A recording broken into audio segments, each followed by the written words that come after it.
1 Introduction. My name is Lily. I am 25 years old. This is my story about my life. My husband is Mark. We are very happy together. We just bought our first house. It is a small house, but for us, it is like a dream. Mark calls it our little paradise. I think it is a perfect name. The house is yellow and it has a nice white fence. There is also a small garden. We were so excited when we got the keys. For many weeks, we were very busy. We painted the walls in bright colors. We opened lots of boxes with our things. We cleaned every room. It was hard work, but we did it together. We laughed a lot. While we worked, we talked about our future. We had many dreams. We dreamed about making the garden beautiful with flowers. We dreamed about quiet evenings together in our living room. Maybe one day we would hear children playing in the house. These were happy thoughts. I love Mark so much. He is a wonderful husband. He is always kind to me. He is strong, not just in his body, but in his heart. He knows how to make me smile, even when I am tired. Being with him in our new home felt like the best thing in the world. Our little paradise was not just the house, it was being together. We looked forward to many happy years in our home. We felt our life was starting in a beautiful way. 2. Meeting our neighbor. Just a few days after we finished moving all our boxes into our new house, we heard a knock at the front door.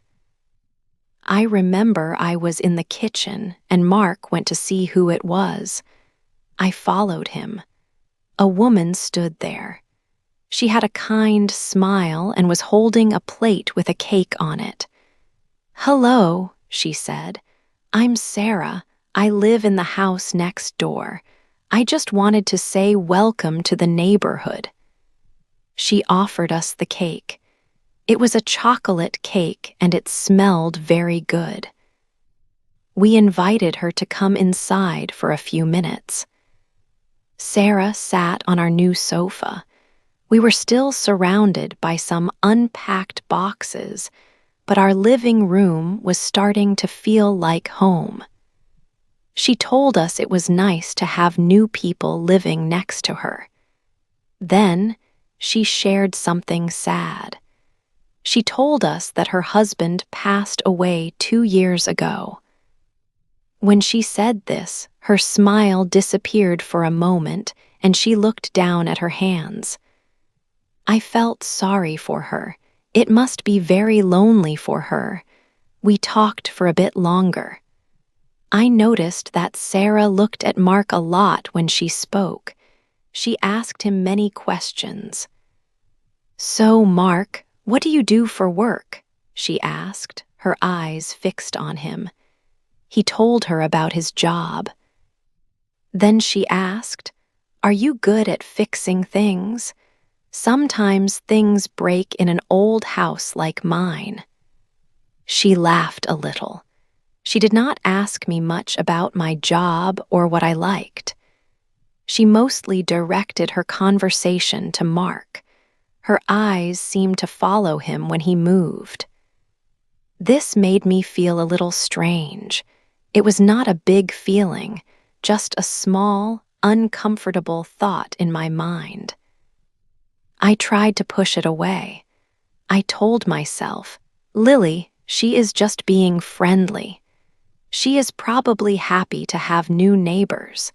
And she is a widow, so maybe she just feels more comfortable talking to another man. Or perhaps she is simply lonely and wants to talk to someone." Mark was very polite, as he always is. He answered her questions and smiled. I also tried to be warm and welcoming. After about 20 minutes, Sarah said she should go and let us continue unpacking. We thanked her again for the cake. As she left, I watched her walk back to her house. I hoped she was just a nice, friendly neighbor. 3, too many visits. Sarah started to visit our house very often. It was not just once a week. It felt like almost every day. I noticed a pattern. She usually came when Mark was home from work. If Mark was in the garden, Sarah often appeared at the fence. If Mark came inside, Sarah frequently knocked on our door soon after. She always had a reason for her visit. One day, she needed sugar. Mark gave it to her. Another day, she asked Mark for help with a heavy box in her house. Mark is a kind man, so he always helped. He thought it was good to help a neighbor. Sometimes she asked him to fix other small things, like a dripping tap. When Sarah talked to Mark, she often said nice things about him. "You are so strong, Mark," she told him when he lifted the box. Another time, Mark wore a blue shirt. Sarah saw him and said, "That blue shirt looks very good on you." She smiled at him a lot. Her eyes always seemed to follow him. These visits and her compliments made me feel uneasy. It was a strange feeling in my stomach. It was hard to explain. She was our neighbor, and her husband was dead. I thought, maybe she is just lonely. But her attention was always on Mark. It did not feel like normal, friendly talk. It felt different, more focused on him. One evening, I told Mark how I felt. "Sarah is here very often," I said, "and she looks at you a lot. It makes me uncomfortable." Mark listened, then he laughed a little. "Don't be silly, Lily," he said. "She is a widow. She probably needs company. We should be nice to her." He did not understand my feelings. I tried to be nice, but the uneasy feeling inside me did not go away. 4. The lemonade spill. It was a hot Saturday. The sun was very bright in the sky. Mark was in our garden. He was busy. He was cutting the green grass. The work was hard, and he was sweating a lot. He wore an old t-shirt because it was comfortable for garden work. Sarah, our neighbor, came to the fence. She saw Mark working. "Mark, you look so hot," she said. Her voice was friendly. "I made some fresh lemonade. It is very cool. Would you like to have some?" Mark stopped working. He smiled. "That is very kind of you, Sarah," he said. "Thank you very much." He was thirsty. Sarah did not stay at the fence. She opened the small gate and came into our garden. She had a tall glass of lemonade in her hand. She walked towards Mark to give him the drink. But then something happened. As she got close to Mark, she seemed to trip. "Oh," she shouted. The lemonade went everywhere. It spilled all down the front of Mark's old t-shirt. His shirt was now very wet. "Oh, I am so clumsy," Sarah cried.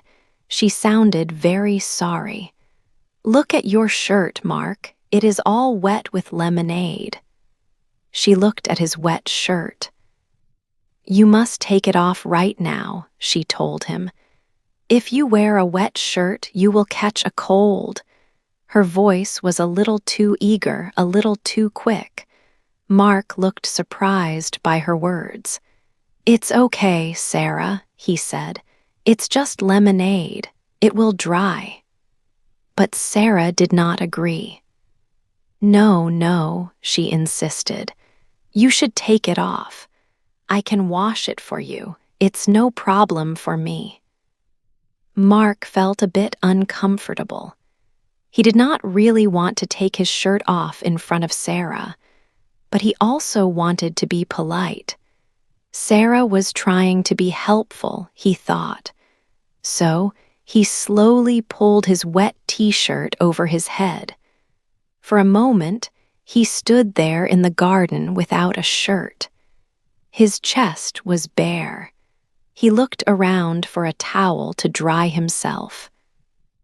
I was inside the house, in the kitchen. I watched everything from the kitchen window. I saw Sarah. Her eyes were not looking at the spilled lemonade on the grass. Her eyes were fixed on Mark's chest. She did not look away. Then her hand reached out. It looked like she wanted to help him, maybe brush something off. Her hand gently brushed against Mark's arm. She was smiling a big smile. When I saw that, my heart felt very cold. It was not a good feeling. 5, the shocking photo. It was Tuesday. I was at my job trying to focus on my work. My office was usually quiet in the afternoon. Suddenly, my phone made a small sound. Buzz. It was on my desk next to my computer. I looked at my phone. There was a new message. I did not know the number. It was not a name I knew. Who could it be? I felt a little curious and a little worried. Maybe it was important news. I picked up my phone and opened the message. Inside the message, there was only one thing, a photo. There were no words, just the picture. My heart started to beat very fast when I saw it. It was a picture of my husband, Mark. He was in our garden near the fence. He did not have his shirt on. His chest was bare, and he looked a bit surprised in the photo. And then I saw her. Sarah, our neighbor, was in the photo too. She was standing very, very close to Mark, almost touching him. Her face was near his shoulder. She was holding his wet t-shirt in her hand, and she was smiling a big, happy smile right at the camera. The photo was not nice at all. It looked wrong. It made me feel very uncomfortable. The way Sarah stood so close to Mark, the way she smiled that wide smile. It made them look like they were together, like they were more than just neighbors. It looked like they were sharing a secret, happy moment. It did not look like an accident, like the lemonade spill Mark told me about. It looked like Sarah wanted to be very close to Mark. The photo made my stomach feel tight. My hands started to shake. I could not stop them. I quickly put my phone down on the desk, but the image stayed in my mind. I felt cold all over, even though the office was warm. Then I felt sick in my stomach, like I wanted to cry. No, I whispered to myself. My voice was very quiet and it trembled. This cannot be real. This is not happening. I looked at the photo on my phone screen again and again, but it was real. It was Mark and it was Sarah together in our garden. My mind was full of confusing questions, so many questions. Who sent this photo to me? The number was unknown, a number I had never seen before. Why would someone send this horrible picture to me? Did Sarah send it? It really looked like she took the photo herself.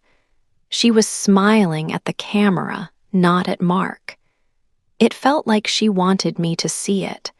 She wanted me to feel bad. I remembered the lemonade spill from Saturday. Mark said it was just an accident. He said Sarah was clumsy. But this photo, it did not look like an accident at all. It looked planned. It looked like Sarah wanted Mark to take his shirt off. And then she took this picture. Why? Was she trying to make me angry? Was she trying to make me sad and jealous? I felt a deep, sharp pain in my heart. The photo was a terrible shock. It was meant to hurt me, I was sure of it. All my happy feelings about our new home and our life together started to feel small and far away. I felt lost and very, very scared. 6, our big argument. When I arrived home from my job, Mark was already there. He smiled a big smile when he saw me. "Hello, love," he said in his usual happy way. He wanted to give me a hug, but I did not feel happy. I could not smile back at him. I felt cold inside. I was quiet and I moved away a little. My heart felt very heavy like a stone. Mark saw my face change. He stopped smiling. "Lily, what is wrong?" he asked. His voice was soft and full of worry. He looked confused. I found it very difficult to speak. The words would not come out. So I took out my phone from my bag. My hand was shaking a little. I showed him the photo. The terrible photo of him without his shirt, with Sarah so close to him in our garden. Mark looked at the photo on my phone. His eyes became very big.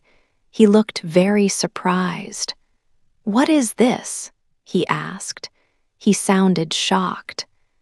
"Where did you get this photo, Lily?" "Who sent it to you?" He quickly told me about what happened in the garden a few days before.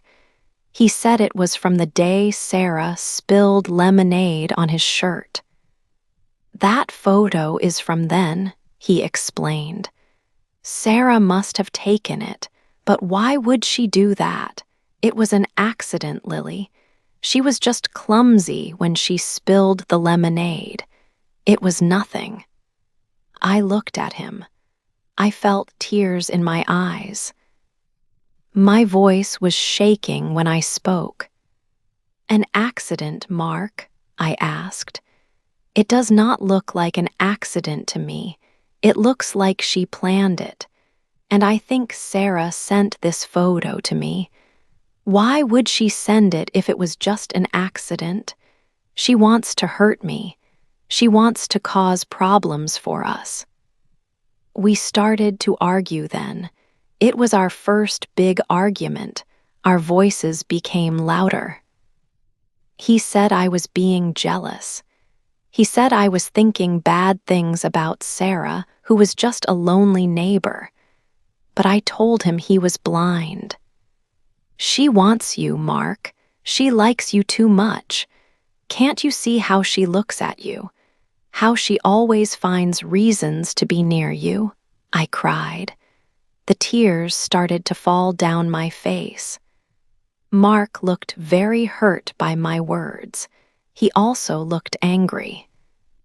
"So you don't trust me?" he asked.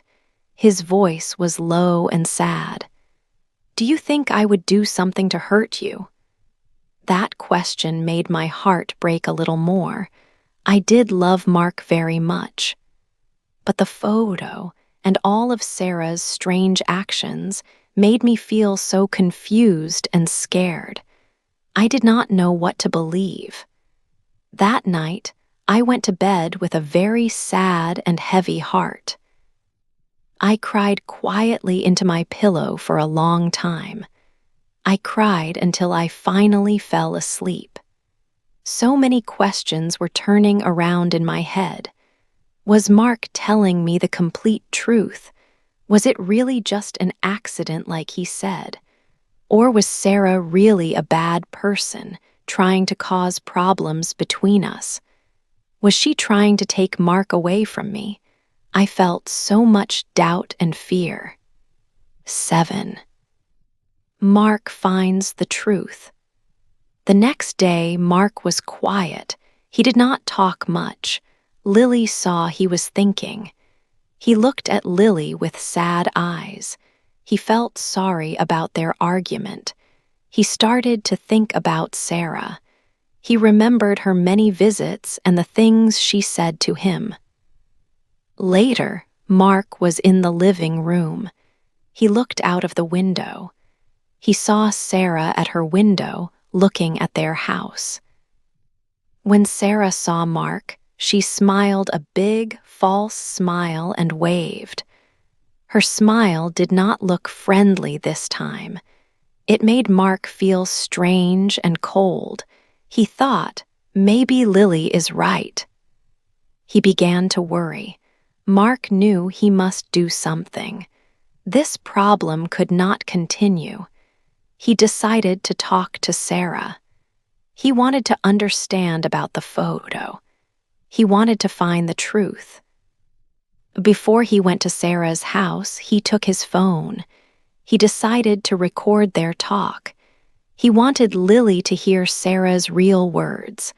Mark walked to Sarah's front door. He felt nervous but tried to be strong. He knocked. Sarah opened the door. She looked surprised to see Mark alone. "Mark," she said, "come in." Mark did not go in. He stood at the door. "Sarah," Mark started. His voice was calm but serious. "I need to ask you, why did you take that photo of me? And why did you send it to Lily?" Sarah laughed a little. "Oh, that photo," she said. "It was just fun, Mark. Lily is too serious." She tried to make it sound unimportant. Mark did not smile. "It was not fun, Sarah," he said. "It hurt Lily very much. It caused a big problem. You sent it from a secret number. Friends do not do that." When Mark said this, Sarah's face changed. Her smile went away. Her eyes looked cold. She was not friendly anymore. "Lily doesn't understand you, Mark," Sarah said. Her voice was low. "She is young. She does not appreciate a man like you. She doesn't know what a real man needs." Sarah looked at Mark. "But I understand," she said. "I know what you need." Mark was shocked. He could not believe her words. He felt angry but stayed calm. He knew Lily was right. "Sarah," Mark said, his voice firm, "I love Lily. She is my wife. I want you to stay away from us. Stop this now."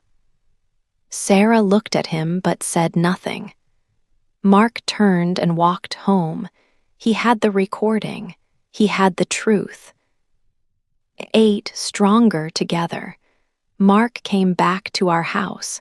His face was pale, but he looked determined. He sat next to me on the sofa and took my hand. "Lily," he said softly, "I was wrong. You were right about Sarah." Mark then showed me his phone. He played a recording for me of his conversation with Sarah. I listened carefully. At first, Sarah's voice was sweet. Then it changed and became cold and hard. I heard Sarah say terrible things about me. She said I did not understand Mark and that she wanted him. Tears ran down my face. I felt so relieved that Mark knew Sarah's true intentions, but I also felt sorry because I had doubted Mark. "Oh, Mark," I cried. "I am so sorry I doubted you. I was so scared." He held me very tight. "I am sorry too, Lily," he said. "I was blind. I should have seen it. but I promise I only love you, only you." We talked for a long time that evening. We both cried a little. Then we just held each other. It felt good to be close. Our love felt strong and true again. Life was different after that. We decided not to speak to Sarah anymore. If she saw us in the garden, she quickly turned away. Sometimes I still felt her watching us from her window. It was an uncomfortable feeling. To make our garden more private, Mark built a taller fence. It was a nice wooden fence between our house and Sarah's. It helped us feel more secure. A few months later, Sarah put her house up for sale. I saw the sign one morning and felt very, very relieved. Our little yellow house felt like our paradise again. We learned an important lesson. We learned we had to protect our love and our home. Our love for each other was now much deeper. We faced a difficult time, like a storm, but we came through it together. We were stronger together.